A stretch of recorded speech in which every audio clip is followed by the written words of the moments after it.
मेरा इरादा था कि मैं आज आपको एक भरपूर लेक्चर ना दूं, लेकिन आपने जिस तरह का एफर्ट मुझे कर दिया है, मुझे उस शान और शौकत को कायम रखने के लिए बॉल को लगता है बोलना पड़ेगा कि वगैरह ना ये रिकॉर्डिंग की भी एक इंसल्ट हो जाएगी।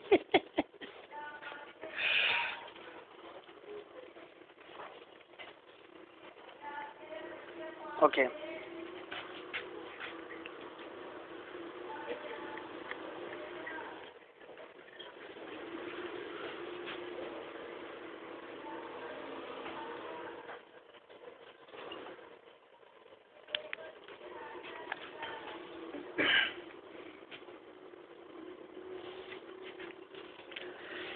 Bismillahirrahmanirrahim. Today, the second drama we are going to start.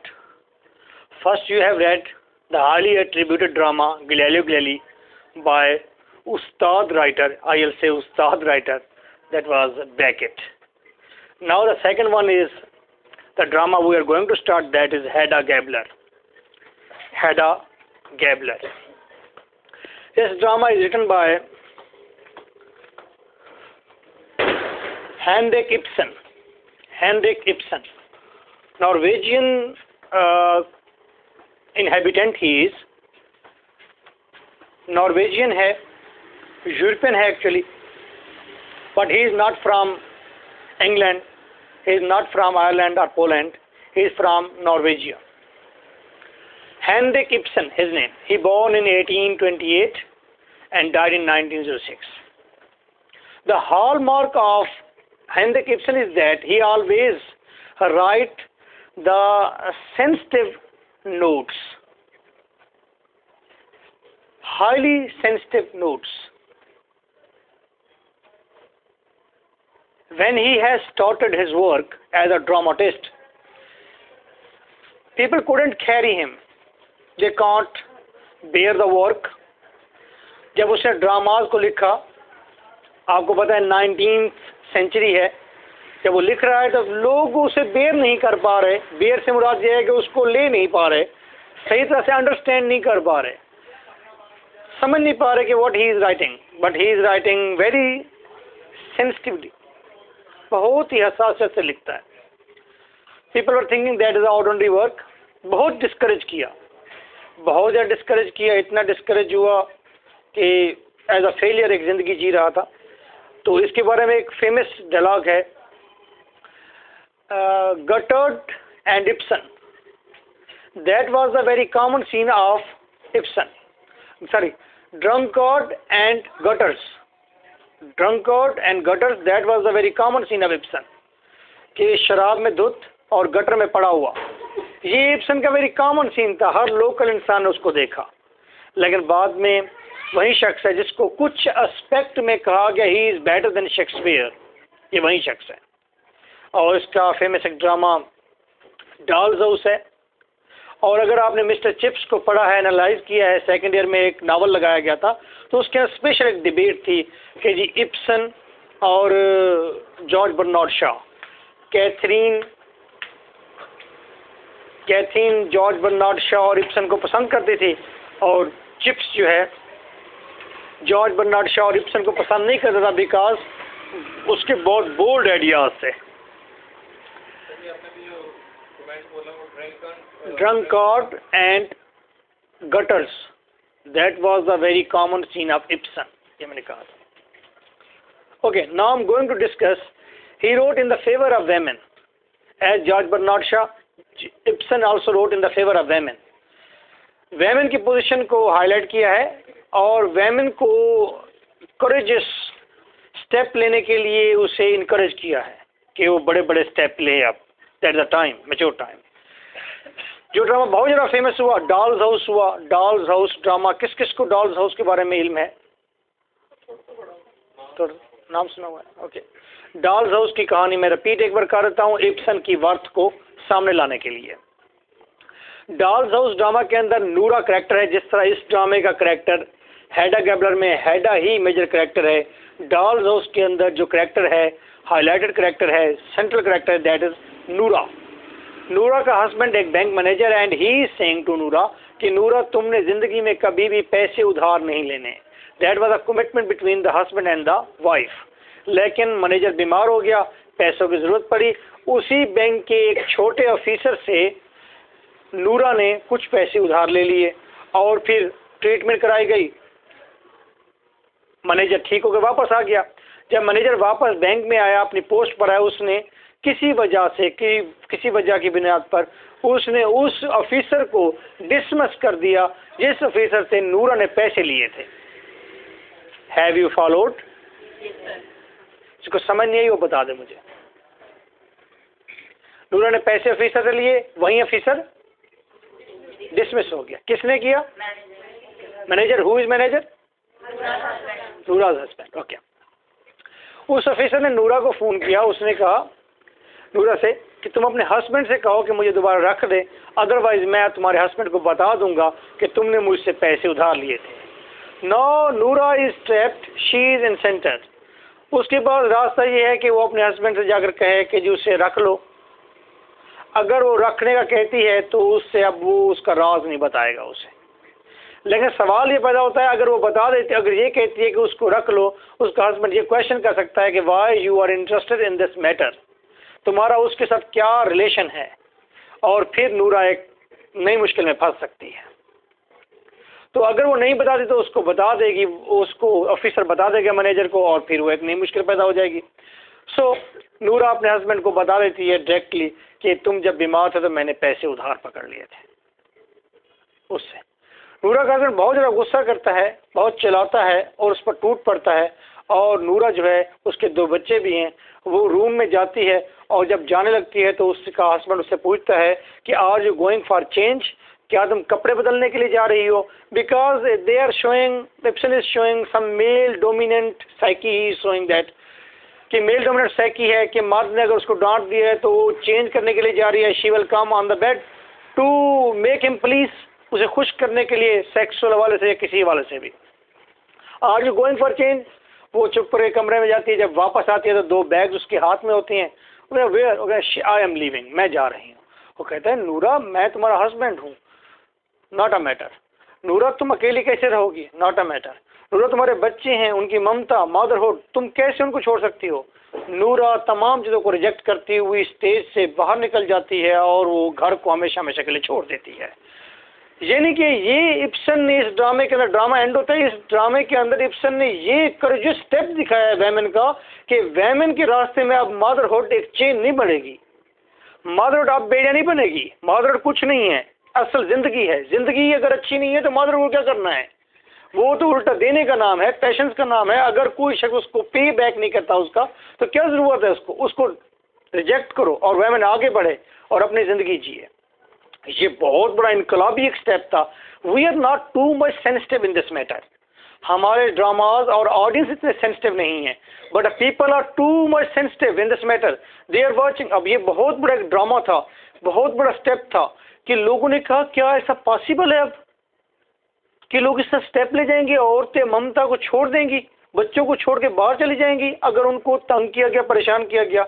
तो यही ड्रामा जब जर्मनी के अंदर चलाया गया, वहाँ कंजर्वेटिव सोसाइटी थी, और जब वहाँ पर चलाया गया तो नूरा स्टेज पर आई। नूरा ने कहा कि ओके, नूरा घर जब जा रही है, आखिरी सीन में नूरा जब जा रही है अंदर कमरे में, तो हस्बैंड पूछ रहा है are you going for change?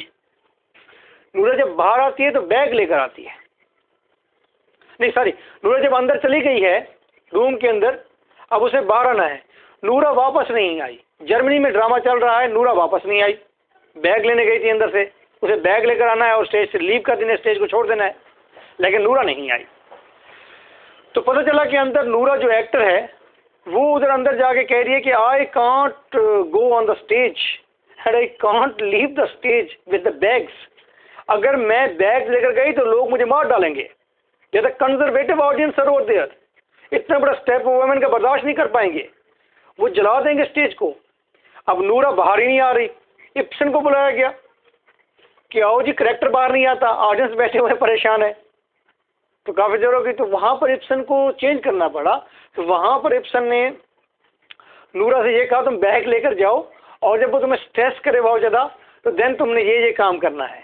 नूरा बैग लेकर बाहर आई, उसने कहा मदरहुड, उसने कहा मैं, उसने कहा जब सारी चीज़ों को स्ट्रेस बहुत ज़्यादा प्रेशर आ गए तो नूरा वहाँ पर बैग छोड़कर वो ज़मीन पर बैठ जाती है। तो ज़मीन पर बैठाकर एक और थीम सामने आ गया कि इब्सन ये कहना चाहता है कि नूरा अमेरिका के अंदर तो बाहर निकल जाती है, वहाँ इतनी आज़ादी है, लेकिन जर्मनी के अंदर नूरा बाहर नहीं आ सकती। नूरा अभी भी बेबस है, वो स्टेप नहीं ले सकती, वो बेबसी के आलम में है। सेम तो ये चीज़ें जब दिखाई गई तो इससे वेमेन बहुत हाईलाइट हुई। क्रिटिक कहते हैं कि अगर दुनिया की वेमेन आज कुछ आज़ादी का सांस ले रही हैं, तालीम में आ चुकी हैं, तो उसकी वजूहात इब्सन है और जॉर्ज बर्नार्ड शॉ है। मेरा भी यही ख्याल है कि वर्जीनिया वुल्फ, एडन रिच और जॉर्ज बर्नार्ड शॉ, इब्सन का तो बहुत ज़्यादा अमल दखल है। इसने तो वेमेन को बहुत ज़्यादा बूस्ट किया है, उनको इनकरेज किया। लेट्स सी नाउ, अब आपको डॉल्स हाउस बताने का मकसद ये था, एक तो वेमेन के बारे में राइटर के आपको व्यूज़ सामने आ जाएं एक ड्रामे में। असल ड्रामा हमारा हेडा गैबलर है, we will discuss about Hedda Gabler. There are some characters in Hedda Gabler. First of all, I'll tell you about the characters, and after this we will discuss the story. Clear? Aunt Julie. She is old woman, near about 60-65 years old. Aunt Julie.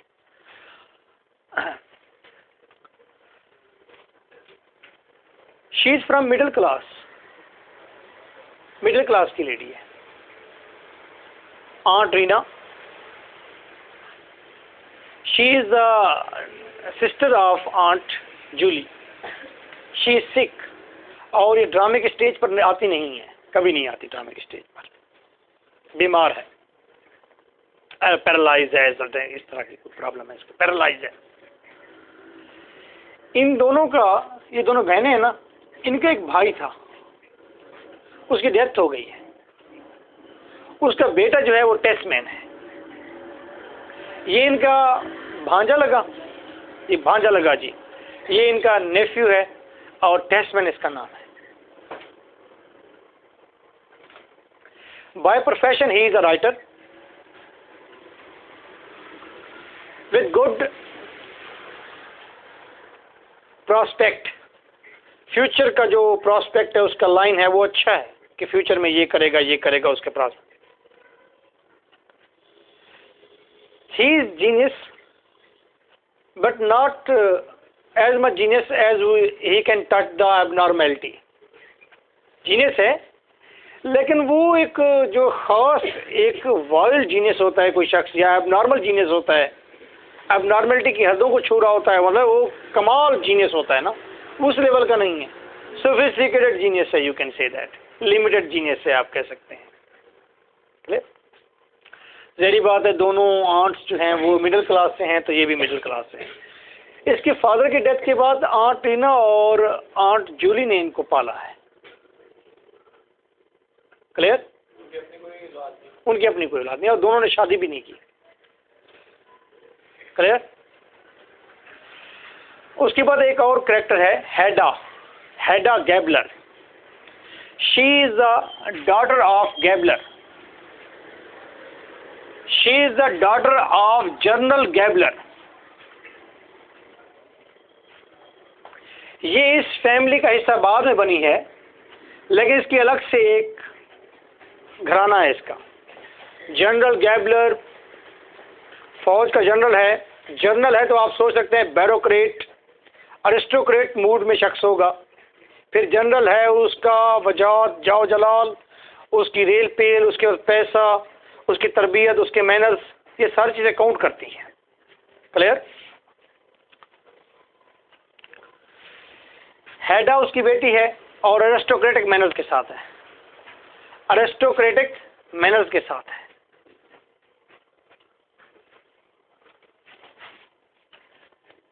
ये हेडा की family अलग से है, लेकिन इस वक्त जब drama start होगा, हेडा इज द वाइफ ऑफ टेस्टमैन। जब ड्रामा स्टार्ट होगा तो हेडा की शादी टेस्टमैन से हो चुकी होगी। क्लियर? लेकिन एक फर्क ध्यान में रखना है, टेस्टमैन किस क्लास से ताल्लुक रखता है?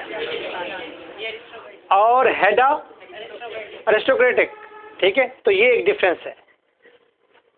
हेडा नियर अबाउट 31-32 ईयर्स ओल्ड है, टेस्टमैन 28-27 पर है कहीं।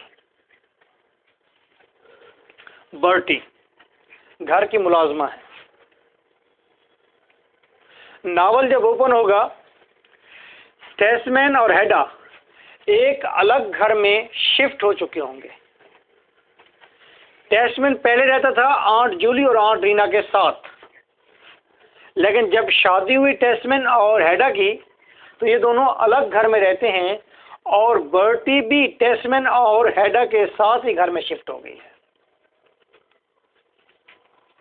वैसे तो लगता है aunt Julie, aunt Rina, Tesman, Hedda Gabler और बर्टी एक ही फैमिली के मेंबर नजर आते हैं, लेकिन ये फैमिली भी दो हिस्सों में तकसीम है। एक घर के अंदर आंट जूली और आंट रीना रहते हैं, दूसरे घर के अंदर टेस्टमैन और उसकी वाइफ हेडा और फिर बर्टी रहती है। बर्टी ओल्ड वेमेन है, बहुत ओल्ड नहीं है, नियर अबाउट 40 प्लस है, और शी इज एक्सपर्ट इन टेस्टमैन, क्योंकि बचपन से बर्टी जो है उस घर में रही है आंट जूली और आंट रीना के साथ, तो टेस्टमैन के तमाम आदात, उसके मामलात, उसके मसाइल, उसका खाना पीना, क्या पसंद क्या नापसंद, हर चीज को जानती है। Clear? After this there is another figure, 2 figures है।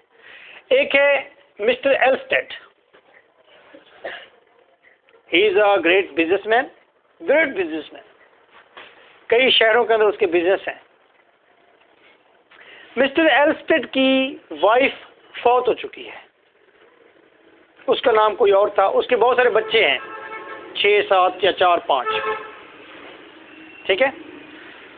उसमें प्रॉब्लम यह था कि उन बच्चों की परवरिश के लिए उसे एक आया रखनी पड़ी, एक गवर्नेंस रखनी पड़ी, ठीक है। वो गवर्नेंस जब रखनी पड़ी तो गवर्नेंस आई, बच्चों को पढ़ाती भी थी, तरबियत भी करती थी। फिर मिस्टर एल्स्टेड ने देखा, उसने कहा क्यों ना वो इसके साथ शादी कर ले। उसने उस गवर्नेंस के साथ, टीचर के साथ शादी कर ली, बच्चों की जाके देखभाल और अच्छी हो जाए। तो मिस्टर एल्स्टेड अगर बिजनेसमैन है तो मिसेस एल्स्टेड उसकी वाइफ है, और मिसेस एल्स्टेड जो है ये दूसरी बीवी है जो आई है बच्चों की निगहबानी के लिए और उनकी परवरिश के लिए। ये एक घर है, लेकिन मिस्टर एल्स्टेड वो घर से बाहर रहता है मोस्टली, और मिसेस एल्स्टेड बच्चों के साथ घर में रहती है। क्या मिसेस एल्स्टेड के बच्चे मिसेस एल्स्टेड के हैं? वो मिस्टर एल्स्टेड के हैं, वो मिस्टर एल्स्टेड के तो हैं, मिसेस एल्स्टेड के नहीं है, ठीक है। समझ आ गई बात आपको? ठीक है। अच्छा, मिसेस एल्स्टेड के बच्चे हैं, तो ये छोटी सी फैमिली है, दूर कहीं रहती है। तो यहाँ पर एक और भी शख्स इस घर में अब इन्वॉल्व हो गया है, बच्चों और मिस्टर एल्स्टेड और मिसेस एल्स्टेड के अलावा, और उसका नाम है mister Lovborg, Eilert Lovborg, Eilert Lovborg. He is a tutor, ये ट्यूटर है जो इनके बच्चों को पढ़ाने के लिए आता है।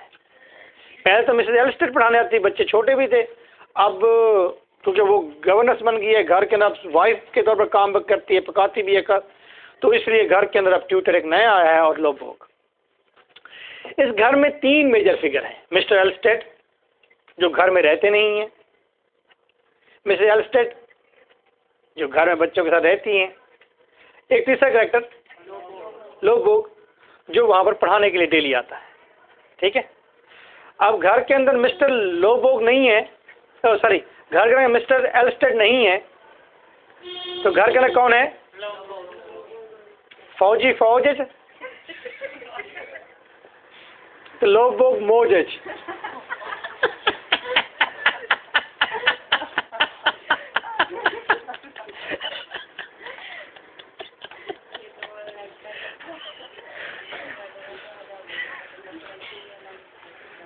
Is it clear? Mister Lovborg की क्वालिटी ये है, he is a wild genius, कमाल जीनियस है। और इसकी एक नेगेटिव एस्पेक्ट ये है, ही इज अ ड्रंकॉट, बम, BUM, बम कहते हैं वो नशेई जिसको हम कहते हैं ना, यार ये नशेई है, टीके लगाता है, हेरोइन पीता है, जो शराब बहुत ज़्यादा पीते हैं ना और शराब में धुत पड़े होते हैं, उसे बम कहते हैं। ये बम तबीयत का शख्स है, ये इसका नेगेटिव एस्पेक्ट है। और इसको शहर से ही बदर कर दिया गया है बाज़ का, उसकी बदनामी की वजह से। और विजिटर ऑफ वेमेन भी है, ये वेमेन्स का विजिटर भी है, एक्सट्रीम नहीं, बहुत ज़्यादा नहीं, लेकिन विजिटर ज़रूर है वेमेन का। बहुत सारी वेमेन से, बहुत सारी नहीं तो काफ़ी वेमेन से रिलेशन है, 2-3 रिलेशन तो उसके इसमें सामने आते हैं, ठीक। लेकिन ये नोटोरियस सिर्फ और सिर्फ ड्रंक कार्ड होने की वजह से, वगरना ये बहुत अच्छा राइटर है। मैंने पहले कहा टीचर है, फिर मैंने कहा जीनियस है, फिर मैंने कहा वाइल्ड जीनियस है, फिर मैंने कहा स्कॉलर है, यानी कि राइटर है। इस ड्रामे में एक और राइटर भी है, कौन है? टेस्टमैन राइटर है, राइटर है बेटा, टेस्टमैन राइटर है। अच्छा, दूसरा राइटर कौन है? लोबोग और टेस्टमैन राइटर है। ये दोनों दोस्त भी हैं और दोनों राइवल भी हैं, कंपिटिटर भी हैं एक दूसरे के। और मिस्टर टेस्टमैन को इससे बड़ा खतरा रहता है, ये बुक्स लिखता है तो वो भी बुक्स लिखता है, उसकी भी बुक्स आती हैं मार्केट में, दोनों कॉन्शियस हैं। लेकिन ये ज़्यादा कॉन्फिडेंट नज़र आता है और ज़्यादा केयरलेस भी नज़र आता है, और जीनियस भी वाइल्ड जीनियस है। लोगों को ज़्यादा खतरा इससे रहता है कि किसी वक्त भी कोई ऐसी चीज़ निकाल देगा, किताब आ जाएगी जो ज़्यादा फेम की बारिश बन जाएगी उसके। क्लियर? तो लोबो का रिलेशन दो जगहों पर हो गया, एक तो हो गया मिसेस एल्स्टेड के साथ और दूसरा लोबो का रिलेशन बनता है टेस्टमैन के साथ। ये लोबो जो है ये इसका हेडा के साथ भी कोई पुराना ताल्लुक था।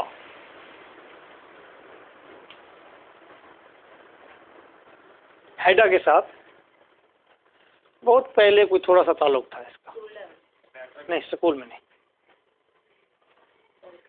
लोबो का दोबारा रिलेशन सुनिए। लोबो मिसेस एल्स्टेड के साथ उसका रिलेशन भी है, ठीक है। और लोबो का रिलेशन टेस्टमैन से इस हवाले से है कि उसका कंपिटिटर है। लोबो का रिलेशन हेडा से इस हवाले से है कि बहुत पहले हेडा के घर जाया करता था लोबो, ठीक है। लोबो के 3 रिलेशन मैंने बता दिया, आप माइंड में रख लें इसको, मैं अगली बात आगे करूं। लोबो के 3 रिलेशन बताए हैं। लोबो का एक रिलेशन ये है कि वो मिसेस एल्स्टेड के साथ करंट रिलेशन है उसका, टेस्टमैन के साथ वो कंपिटिटर है, और टेस्टमैन की वाइफ हेडा के साथ उसका पुराना ताल्लुक कभी था। क्लियर?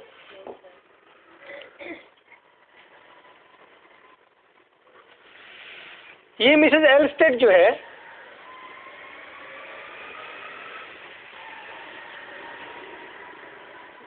इसका एक और नाम भी था,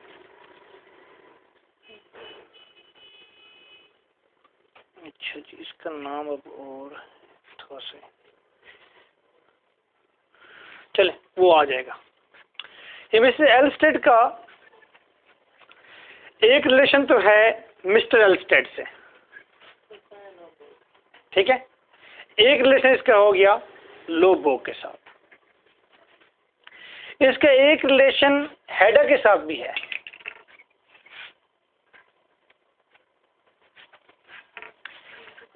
हेडा और मिसेस एल्स्टेड ये दोनों एक ही स्कूल में पढ़ते थे, एक ही स्कूल में पढ़ते थे। पेपर मुझे दे दीजिए, मैं कम से कम 1 घंटा और लूँगा इनको पढ़ाने में। आप टाइम बड़े गलत पर आए हैं।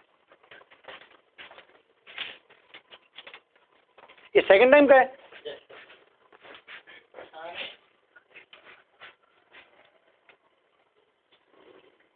अच्छा, नेशनल पोएट आ गया आपको, चलो जी खुश रहें, कायम रहें। फर्स्ट टाइम में वेमेन प्रेजेंट सोसाइटी आ गई, वो भी गैस दिया था और ये भी गैस दिया, चलो दोनों हो गए पार, तुम्हारी नैया लग गई है, अल्लाह मेहरबानी।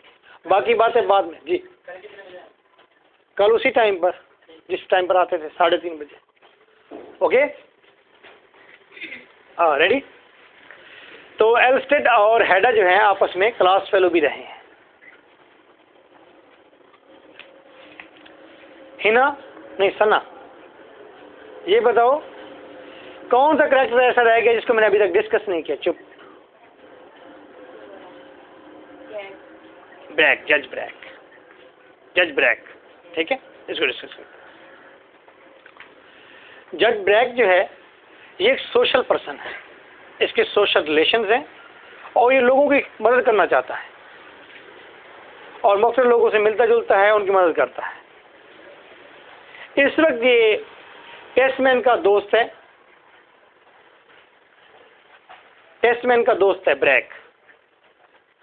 ब्रैक लोगों का भी दोस्त है।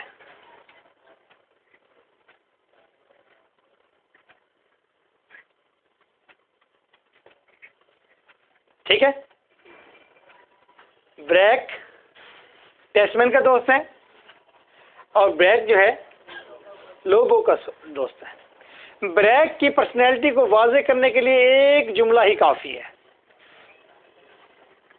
ब्रैक कहता है आई एम द ट्रायंगल, मैं ट्रायंगल हूं, जहां पर दो मौजूद हो वहां पर तीसरा मैं होता हूं।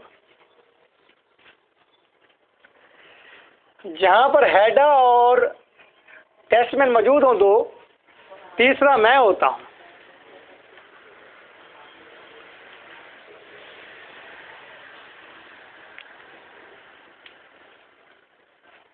He has an eye on Hedda Gabler.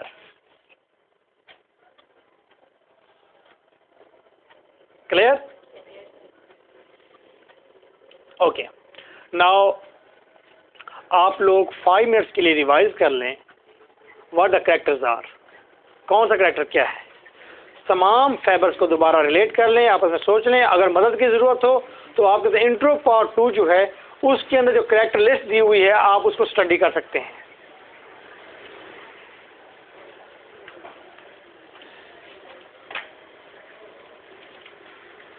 वैसे उसको स्टडी डायरेक्ट ना करें, वैसे आपस में डिस्कशन करें। अगर कोई चीज़ भूलने लगे तो इंट्रो पार्ट 2 या जो मोबाइल पर सुन रहे हैं वो इंट्रो पार्ट 2 से हेल्प ले लेंगे। आपस में डिस्कस करें, आपस में डिस्कस करें।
कर लीजिए भाई। यार देखना, मुझे ज़रा वो इरिटेशन हो रही है, उसका देखें, जरा नाम देख लें। मिस्टर एल्स्टेड का नाम बताइए। TH सा, सा, हाँ THEA सा, यस। ये जी कसका जी,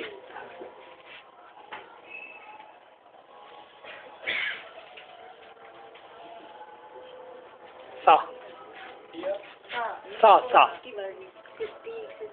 सा, गलत लिखा हुआ होगा।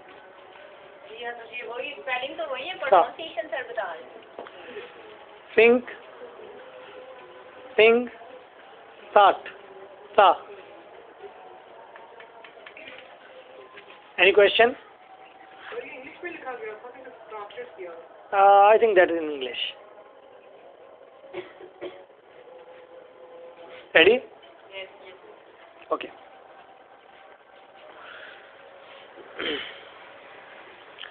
नाउ ड्रामा जो ही ओपन होता है हमें पता चलता है कि हेडा और टेस्टमैन दोनों मियाँ बीवी हनीमून से वापस आ रहे हैं,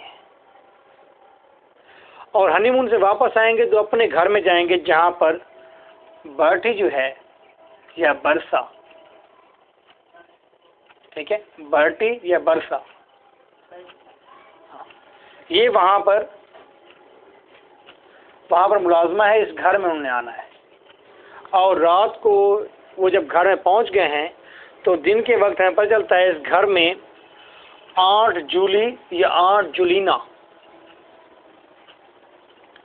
सुबह सवेरे आई है घर में, और बरसा से या बर्टी से पूछ रही है कि कितने बजे आए थे, अभी तक सो रही है, हेडा भी सो रही है, और दरवाजे को कान लगा कर सोती है, सुनती है, हाँ सोए हुए हैं शायद अभी। फिर जल्दी कहती खिड़की खोल दो ताकि हेडा जब नीचे आए तो ताज़ा उसे रोशनी और हवा मिले, खोल दो खिड़की। उसे एक नया हैट भी खरीदा हुआ है हेडा के लिए, और वो आकर वो चेयर पर रख देती है। उसके पास बंच है, बुके है फ्लावर्स का, वो भी लेकर आती है, और वो भी वो आके वहां पर रख देती है। कौन रखती है? आंट जूली या आंट जूलीना। किसके लिए? हेडा के लिए, और हेडा के बारे में इंक्वायर भी करती है, ठीक। और इतनी देर में वहां से टेस्टमैन नीचे उतरता है, वो कहते हैं आंट जूली, ओह रात हम तुम्हें साथ नहीं ले सके, इस वजह से साथ नहीं ले सके, तुम्हें पता है हेडा का बहुत ज्यादा सामान था, ठीक है। यानी कि रात जब वो वापस आए हनीमून से तो वहां पर शहर में जब दाखिल हुए हैं तो वहां पर आंट जूली पहुंच चुकी थी, और आंट जूली से मिले भी थे उस स्पॉट पर। वो अड्डा था, वो बोट का कोई दरिया का किनारा था, समंदर का किनारा था, व्हाट्सएवर जो भी था, लेकिन वो एक ही गाड़ी में आंट जूली को लेकर नहीं है। हेडा, उसका सामान और टेस्टमैन अकेले वहां से आए थे, और आंट जूली किसी और तरह से वहां घर पहुंची थी, अपने घर पहुंच गई थी। अब सुबह सुबह वो खैरियत लेने आई हुई है और पूछने आई हुई है कि हनीमून कैसा गुजरा है और क्या हुआ है। अजान के बाद फिर डिस्कस करते हैं।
ऑन्ट जूली घर में आ चुकी है। हैडा और टेस्टमैन सोए हुए हैं। बर्सा या बर्टी वहाँ मौजूद है। ऑन्ट जूली जब बैठती है तो टेस्टमैन नीचे उतरता है। टेस्टमैन ऑन्ट जूली से मिलता है और एक ही सोफे पर बैठ के बातें करने लगते हैं। हनीमून कैसा था? मैंने तो वहाँ पर बहुत सारी लाइब्रेरीज को छान मारा है। एक नई बुक के लिए मैंने डेटा इकट्ठा कर लिया है। ये कौन कह रहा है? टेस्टमैन कह रहा है। अच्छा मुझे बताओ, हैडा के साथ हैडा कैसी है? हैडा ठीक है। तुमने बहुत बड़ा कारनामा, हमने देखो बहुत बड़ा काम कर दिया है। तुमने कमाल कर दिया है, हमने कमाल कर दिया है। हैडा जैसी एरिस्टोक्रेटिक लेडी को हम घर ले आए हैं, तुमने उससे शादी कर ली। ये तो बहुत बड़ी अचीवमेंट है कि हैडा जैसे करेक्टर को हमने अपने घर में ले आए हैं। तो she is joyed, overjoyed, as well as she is puzzled, because there are two elements. One is that they are happy that aristocratic lady is in their house. दूसरी बात ये है कि अब उसकी डिमांड्स वो किस तरह की कस्टम्ड है, किस तरह वो रहती है, रहन सहन कैसा है, उसको कोप भी तो करना है और कोई चीज़ ऐसी ना हो जिससे उसे बुरा लगे। अच्छा टेस्टमैन, मुझे ये बताओ, तुमने लेटर में लिख कर भेजा था, तुमने भेजा नहीं, बताया नहीं, मुझे बताया नहीं कि और क्या हुआ था? क्या वो प्रेग्नेंट है? सवाल ये है। टेस्टमैन कहता है हाँ प्रेग्नेंट है, नहीं है, इस तरह का कोई गौर सा आंसर होता है।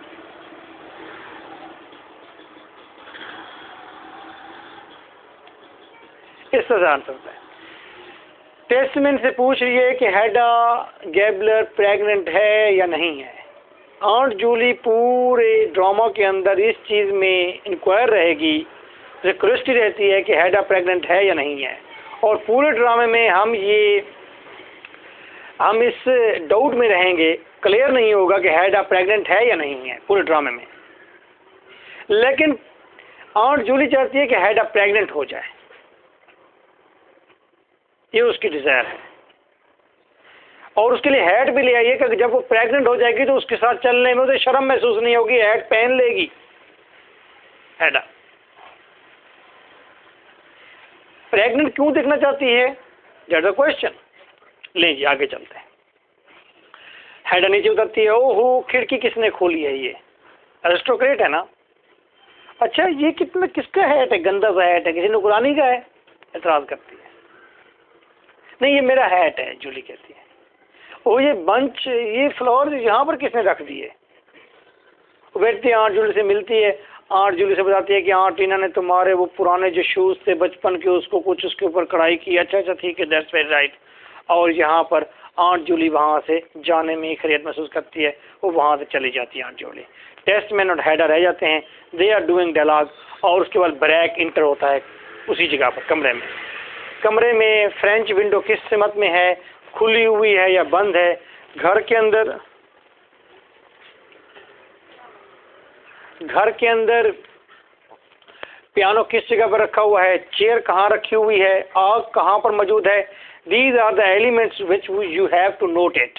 जब आप इसे पढ़ रहे होंगे आपको तमाम चीज़ें ध्यान में रखनी चाहिए कि क्या कोई सेटअप में तब्दीली हुई है स्टेज की या नहीं हुई। क्लियर? ये देखना होगा। आप आफ्टर दिस जज ब्रैक इंटर होता है और बताता है कि यार वो जो तुम्हारी अब बुक जो आ रही है उसको किस टॉपिक पर है, वो बातें चलती हैं।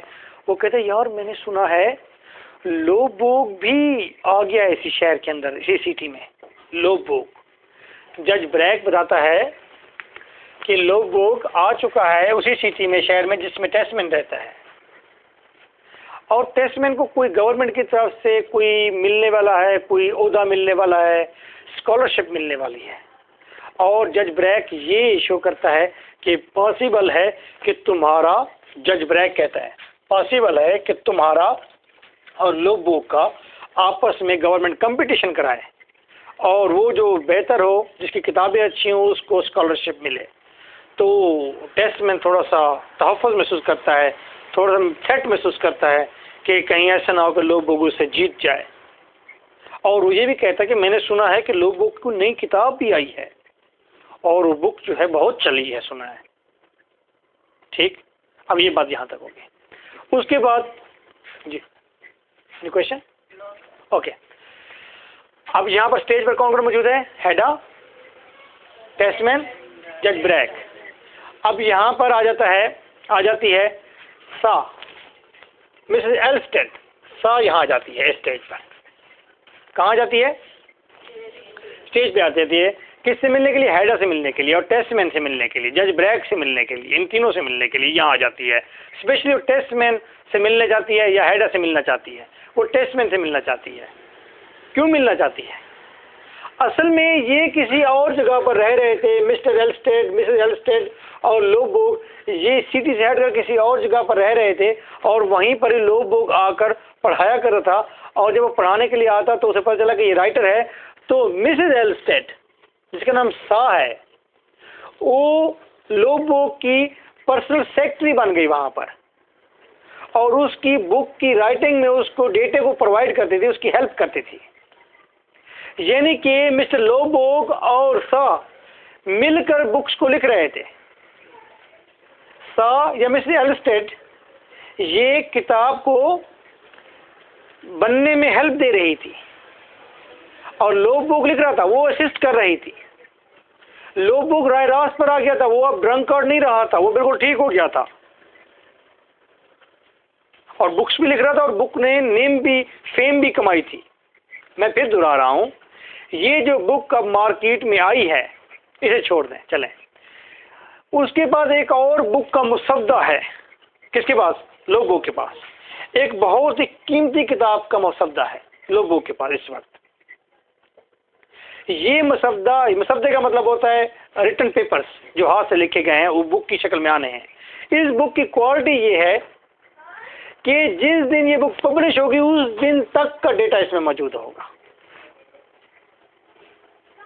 ठीक है, लोबोग के पास है ये बुक। क्या लोबोग ने अकेले लिखी है? इसकी किसी ने असिस्ट किया है? किसने? मिस सा ने। तो ये बुक या मैन्युस्क्रिप्ट किसे कहते हैं? ये मुसद्दा जो है, मैन्युस्क्रिप्ट जो है, ये लोबोग और सा का दोनों का है। ये बिल्कुल ऐसे है जैसे एक बच्चे की परवरिश होती है।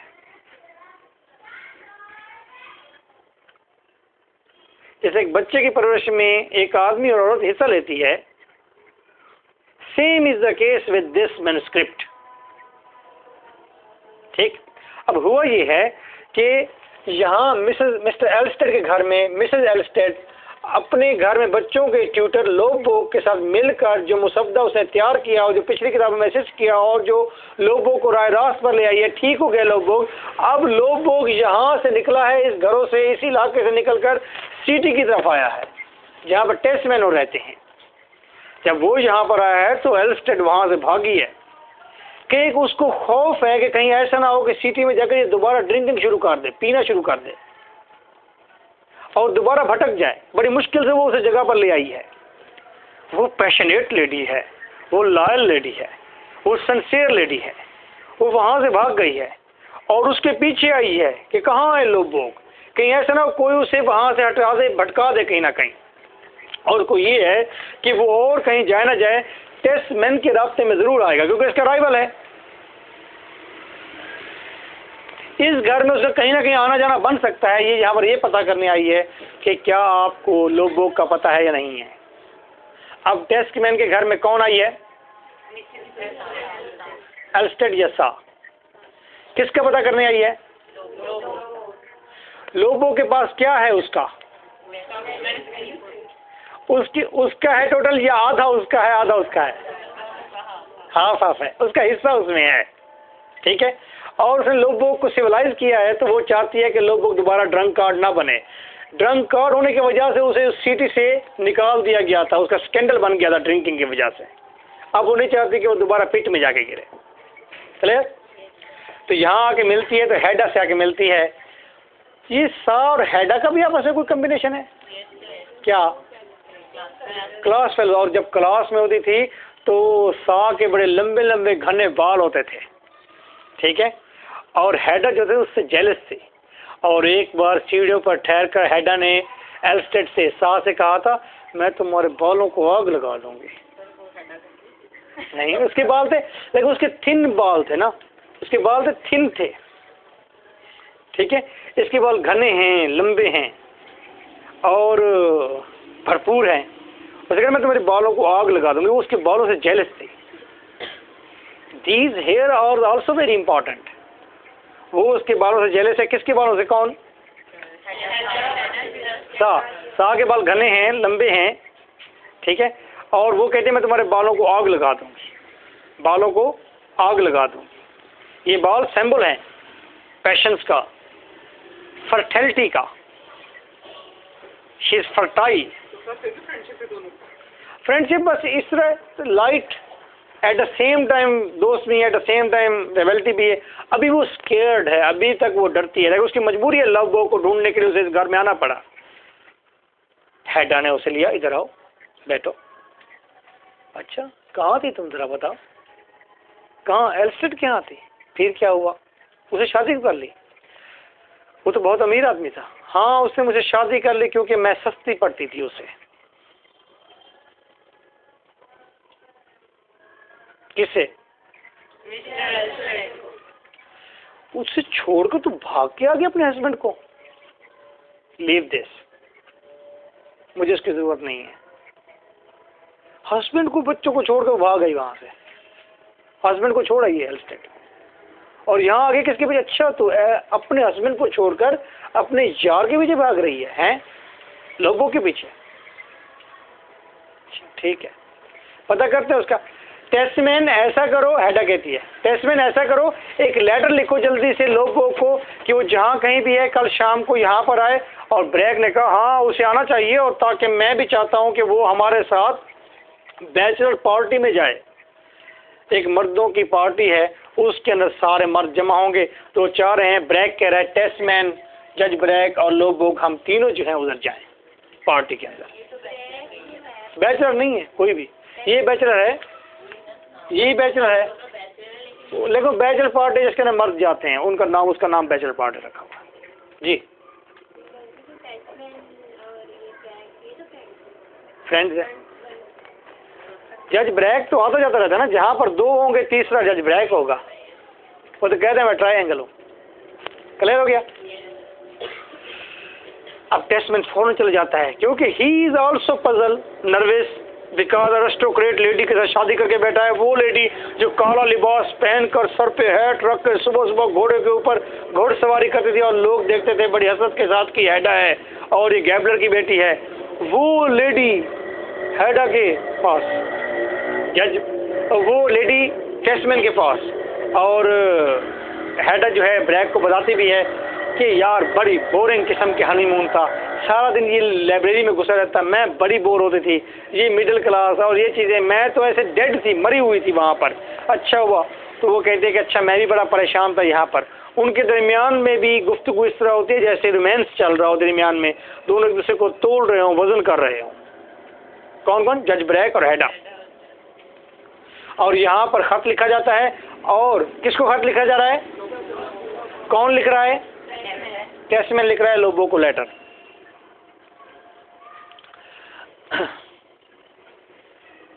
ओके। उसके बाद फिर नेक्स्ट डे, अब ये हैडा और सा वहीं रह जाती है, वहीं पे रिहाइश कर लेती है, उन्हें घर रह जाती है जब तक लोग बुक नहीं मिल जाता, आ नहीं जाता। ठीक है। अगले दिन लोग बुक घर में आ जाता है लेटर मिलने पर। किसके यहाँ? टेस्टमैन के यहाँ। यहाँ पर सा उसको देखती है और बैठी रहती है। यहाँ पर ब्रैक भी मौजूद है, ब्रैक आता जाता रहता है। यहाँ पर टेस्टमैन मौजूद है, और यहाँ पर जो ही लोबोग आया है, लोबोग और हैडा ये दोनों को दोनों जाकर अलग टेबल पर बैठ जाते हैं। और हैडा जो है अपना पुराना शादी का एल्बम खोल के बैठ जाते हैं कि हनीमून पर हम यहाँ गए थे, ये तस्वीर देखो ये थे। और उससे लोबोग पूछ रहा होता है अच्छा तो Hedda Gabler? Hedda Gabler not, Hedda Gabler नहीं, हैडा टेस्टमैन। हैडा टेस्टमैन, हैडा गैबलर और हैडा टेस्टमैन। हैडा जब ब्याह कर आई है, शादी करके यहाँ पर आई है, तो अपने साथ 2 पिस्तौल ले आई है। 2 पिस्टल साथ ले आई है जो कि गैबलर के थे। हैडा मत कहो, हैडा गैबलर मुझे मत कहो, मुझे हैडा टेस्टमैन, मैं शादीशुदा हूँ। अच्छा चले मजाक करते फिर हैडा, फिर वो बातें कर रहे हैं। अच्छा तुम जब आए थे आखिरी दफ़ा, अब मैं कहानी सुनाता हूँ आपको। हैडा और लोबोग ये पुराने दोस्त थे। और कैसे दोस्त थे? मैं किन की बात कर रहा हूँ? ये पुराने दोस्त और किस तरह के दोस्त थे? गैबलर के घर के अंदर लोबोग जाता और गैबलर आगे न्यूज़पेपर पढ़ रहा होता या काफ़ी पी रहा होता, ये पीछे सोफे पर दोनों बैठ के हंसते रहते, बातें करते रहते। और हैडा जानना चाहती कि तुम्हारे अफेयर कितने हैं, अच्छा तुम सेक्सुअल किस तरह की लाइफ जीते हो, क्या क्या होता है तुम्हारी पर्सनल लाइफ में, क्या होता है, तुम्हारे पैशंस कैसे हैं, तुम्हारे जज्बात कैसे, इस तरह के सवाल रेज करती। She want to explore the world of man, she want to explore the secret world of this person, she want to manipulate this person by the secrets. Hedda जो है इस आदमी के तमाम राज गेन करके और इसको मैनिपुलेट कंट्रोल करना चाहती है।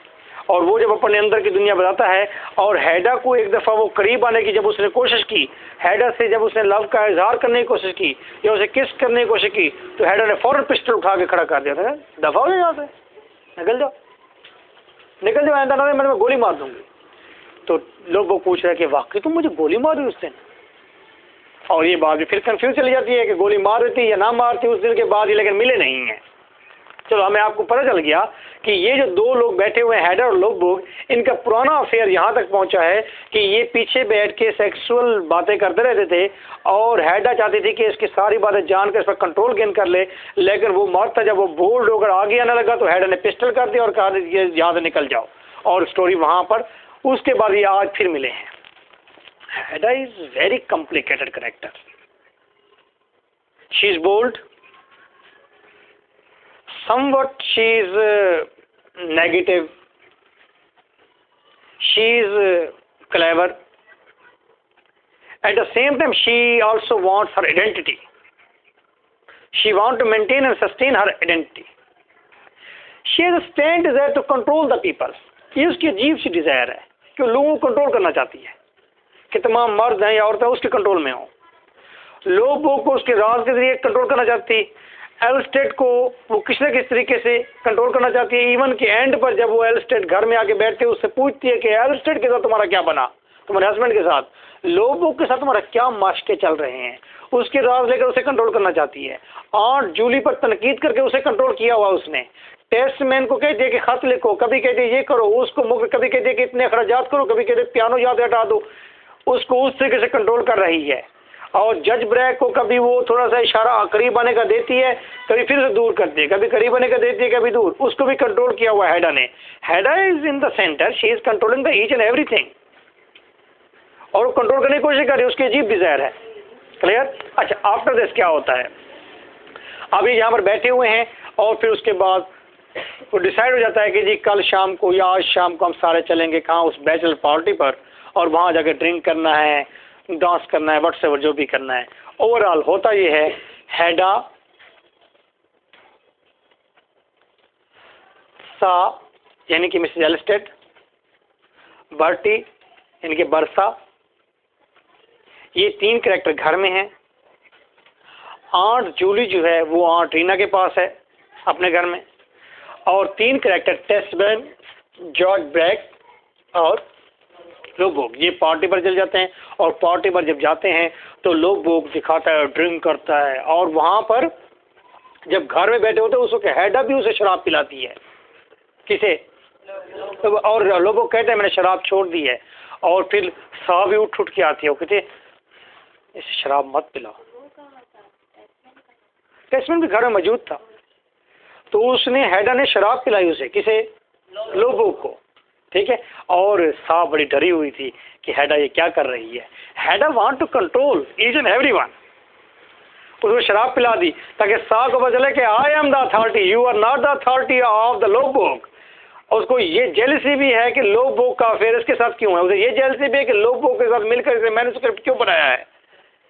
ठीक है, हालांकि वो टेस्टमैन के साथ है, लेकिन उसके बावजूद भी वो कहते लोबोग भी मेरा हिस्सा है, मेरी कंट्रोल में रहे, आई मैनिपुलेट दिस पर्सन। ठीक है, अब वो जब जाते हैं तो लोग वहाँ कहता है कि आई हैव अ मैन्युस्क्रिप्ट, मेरे पास मैन्युस्क्रिप्ट है, दैट इज मोर प्रॉमिसिंग, ये है ज़्यादा प्रॉमिसिंग है और ये कमाल तरीन है। और वहाँ पर सारा वो पढ़ के सुनाता है जब पार्टी पे जाते हैं और बड़ी अप्रिसिएशन गिन करता है टेस्टमैन से, ब्रैक से अप्रिसिएशन। और शराब पी के जब घर वापस आ रहे होते हैं सारे के सारे, तो रास्ते में बड़ा इंसिडेंट ये होता है कि लोगों का वो मैन्युस्क्रिप्ट नीचे गिर जाता है और टेस्टमैन जो कि पीछे होता है वो मैन्युस्क्रिप्ट उठा लेता है और उठाकर वो जब सुबह होती है वो घर आता है तो लोगों को पता नहीं है उसका मैन्युस्क्रिप्ट गिर गया है, ब्रैक को भी पता नहीं है कि मैन्युस्क्रिप्ट गिर गया है, टेस्टमैन को पता है, टेस्टमैन मैन्युस्क्रिप्ट उठाकर वो आ जाता है। ठीक है, घर में आता तो घर में एक लेटर आ चुका है और वो ऑन टीना की डेथ का लेटर आ चुका है। ठीक है, घर में पहले कौन कौन है? सारी रात नहीं सो पाई, हैडा सोई है, सा को फिक्र है कि लोगों के साथ क्या हुआ होगा, क्या हो रहा होगा। और जब सुबह जब हुई है तो लेटर रिसीव किया गया है और टेस्टमैन घर में दाखिल हुआ। Hedda, that is what is this, see that is manuscript. ये किसका है? रात लोगों का मैन्युस्क्रिप्ट गिर गया था। हैडा कहती मुझे दे दीजिए। नहीं, उसे वापस करना है तो मुझे दे दो ये। ठीक है, ही इज योर राइवल और बस मुझे दे दो, मैं महफूज रखूँगी। वो अपने पास महफूज कर लेती है और उस वक्त सा सोई हुई है। जब टेस्टमैन आता है सा सोई हुई है, वो मैन्युस्क्रिप्ट ढक लेती है। टेस्टमैन लेटर पढ़ता है, टेस्टमैन भागता है रीना के पास कि हाँ रीना की डेथ होगी है, वहाँ जाए। हैडा कहती है कि मैं नहीं आती, मैं नहीं आना, बस मेरी तरफ से तुम उसको ताज़ियत कर लेना। क्लियर होगी बात? हैडा बैठती है चेयर पर, आग जली हुई है, मैन्युस्क्रिप्ट निकालती है, आग के अंदर फेंक देती है। That is the only manuscript, इसकी कोई कॉपी नहीं है, इसको आग में फेंक देती है, जल जाता है वो। सा उठती है, शी इज़ वेरी नॉर्मल। और जब हर चीज़ क्लियर होती है तो पता चलता है, वो आता है, क्या नाम है उसका, लोग आता है हैडा के पास। वो कहता है कि मेरा मैन्युस्क्रिप्ट खो गया है। तो कहती है कि मेरी ज़िंदगी ख़त्म हो गई है। वो कहता है, वो कहता है अच्छा हमारी बात सुनो। हैडा कहती है ये पिस्टल देखो, पिस्टल ले जाओ, तो मरना चाहते हो ना अब, तो अपने आप को दिमाग में गोली मार दो और ख्याल करना कि कहीं और नहीं, बस दिमाग में गोली मारना, ताकि तुम मेरे दोस्त हो, तुम शान से मरो और शान से मरना। वो उसे पिस्टल दे दे, वो पिस्टल लेकर चला जाता है। लेकिन वहीं पर पिस्टल लेने से पहले वहीं पर सा आ जाती है, या उसके एक दिन बाद सा आ जाती है, या इसे सा भी मिलती है लोगों से। तो लोगों कहते हैं मैंने वो मैन्युस्क्रिप्ट सारा फाड़ दिया है। बोले क्यों? It was not only you, it was also mine too. तुमने फाड़ा क्यों है? मैंने उसके टुकड़े टुकड़े करके पानी में बहा दिया है। तो सा को बड़ा दुख होता है। वो कहते तुमने ऐसा क्यों किया है, ऐसा तुम्हें नहीं करना चाहिए था। वो बहुत परेशान होती है कि लोगों को क्या हो गया है। फिर वाइन भी पीने लगी। उसकी सारी वो जो बिल्डिंग उसने क्रिएट की होती है, उसे जो शख्स को बनाया होता है, सब चीज़ टूटने लग जाती है दोबारा। वो बहुत परेशान होती है और वो जाता है वहाँ से। और जज ब्रैक आता है। जज ब्रैक आकर बता, टेस्टमैन आता है पहले। टेस्टमैन कहता है कि वो मैन्युस्क्रिप्ट कहाँ है? वो कहती है वो मैंने जला दिया। तुम पागल हो गई हो? कहते नहीं, तुम मेरे हस्बैंड हो ना, तो ये कैसे मुमकिन है कि तुम्हारा राइवल हो और उसको मैं छोड़ दूँ? वो हमारा राइवल है। हालांकि टेस्टमैन चाहता है कि उसको वापस कर देते मैन्युस्क्रिप्ट उसका, उसके जहन में ऐसी कोई बात नहीं होती। लेकिन हैडा तुम्हें पता है वो कमांडिंग पर्सनैलिटी बनी हुई है, तो वो उधर जज ब्रैक आता है। जज ब्रैक कहता है कि लोगों मर चुका है। तो मिसेस एल्स्टेड बहुत रोती है। हैडा कहती है कैसे? और कहता है कि उसकी गोली जो उसने मारी है अपने बाउल्स में मारी है, सर में नहीं, दिल में नहीं, बाउल्स में मारी है, लोअर पार्ट में मारी है। तो हैडा को ये भी लगता है कि ओ ये क्या, उसे बाउल्स में मारी है, क्यों मारी है और कहाँ मारी है? वो फिलहाल जो एक औरत थी जो कि तवाइफ थी, उसके कमरे में था, वहाँ कोई लड़ाई हो गई और मसला हो गया, पुलिस आगे उसे पकड़ के, गोली अचानक चल गई। पता नहीं चलता लोग गोली अचानक चली है या गोली उसके अपने हाथ से चली है या उसको किसी ने गोली मारी है या लड़ाई क्या हुई है, ये क्लियर नहीं है। लेकिन अब ये बदल के लोग मर गया है। एल्स्टेड बहुत परेशान है। मिस सा बहुत परेशान है। हैडा जो है वो इजी है, लेकिन ब्रैक कहता है हैडा से लेकिन पुलिस वालों को कभी पता नहीं चलेगा कि वो पिस्टल किसके थे, वो पिस्टल किसका था, अगर मैं ना बताऊं तो। वो कहता है तुमने मुझ पर भी एक बार पिस्टल ताना था और फायर किया था। हैडा एक बार जज ब्रैक को भी फायर देती है ऐसे था, ठीक है। जज ब्रैक नीचे लेटा होता है, कहता है ये क्या, कहता है वही पिस्टल था, उससे गोली चली और ये मैं जानता हूँ सिर्फ, और कोई नहीं जानता। और मैं अगर बता दूँ अदालत को तो तुम गई, ना सिर्फ तुम गई बल्कि स्कैंडल। और हैडा डरती है तो एक चीज़ से, वो है स्कैंडल, और स्कैंडल से डरती है। अगर स्कैंडल तुम्हारा बन जाती है, उसके साथ तुम्हारे को ताल्लुकात थे, तुम्हारा पिस्टल कैसे इस्तेमाल हुआ, तुम गई। हैडा फंस जाती है, हैडा परेशान हो गई है। अब हैडा के लिए रास्ता ये है कि या तो जज ब्रैक के साथ वो रिलेशन बना ले, उसके सरेंडर कर दे अपनी पर्सनैलिटी को, कंट्रोल भी छोड़े बल्कि उसके कंट्रोल में आ जाए, अपनी आइडेंटिटी खो दे हैडा गैबलर की, बल्कि अब जज ब्रैक की एक रखेल बनकर रहे, या वो हैडा गैबलर अब नहीं है, वो पर्सनली स्कैंडल अगर नहीं था अब तक तो अब बन गया, बनेगा, अब उसको श्योर बनेगा।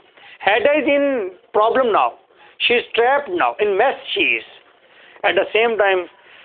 सा रो रही है, टेस्मिन है, सा क्या बात है, अच्छा सर तुम ये बताओ क्या तुम्हारे पास कोई पीछे रफ पेज हैं? हाँ कोई रफ पेज पड़े हुए हैं, तुम वो रफ पेज जो भी हैं ले आओ, साहब मैं तुम्हारे साथ बैठूंगा और हम दोबारा उसको रिक्रिएट करेंगे, दोबारा बनाएंगे उस मैन्युस्क्रिप्ट को। कौन कहता है? किसका हस्बैंड है? कह किसको रहा है? साहब को कह रहा है, जिसके फर्टाइल बाल हैं, ठीक है, उसे कह रहा है। और हैडा देख रही है, फिर रूम में जाके बैठते हैं और डिस्कस करते हैं।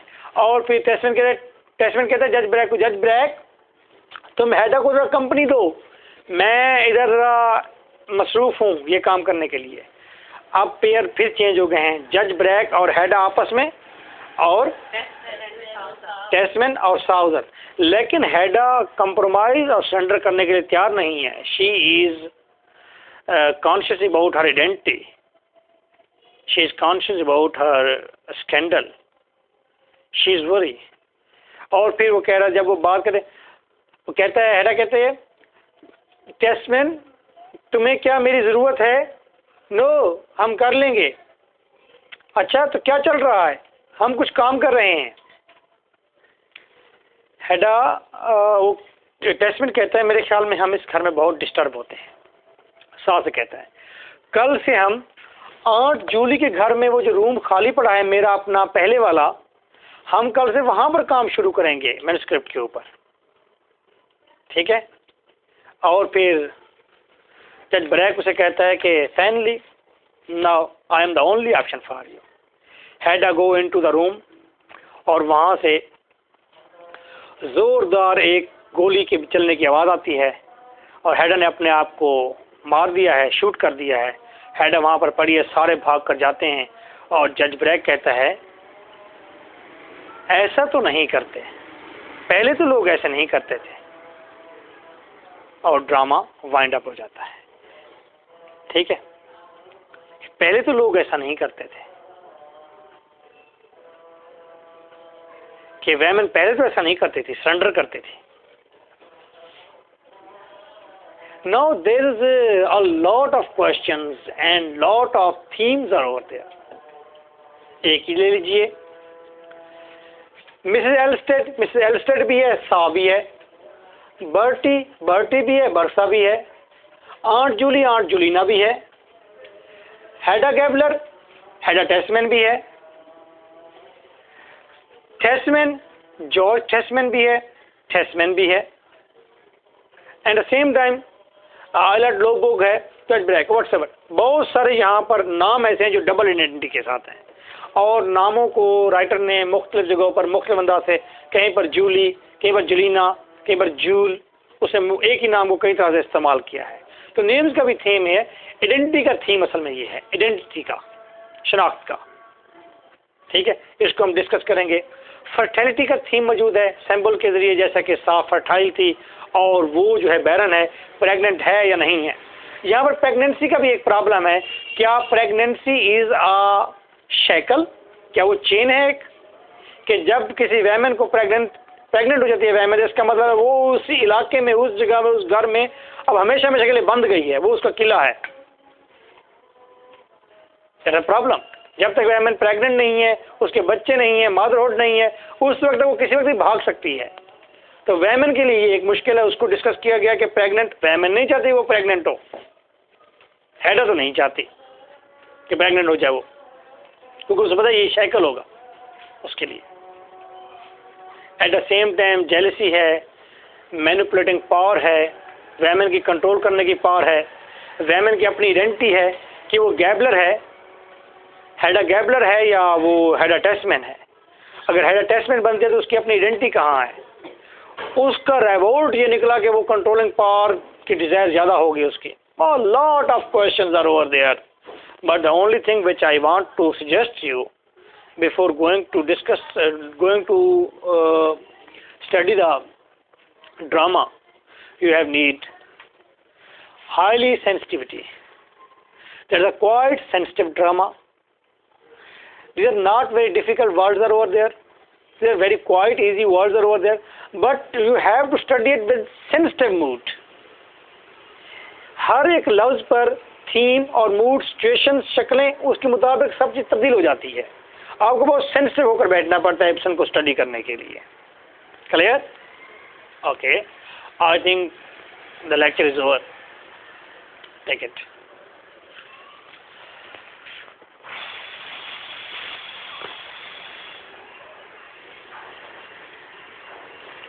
फाइव मिनट्स की रेस्ट है।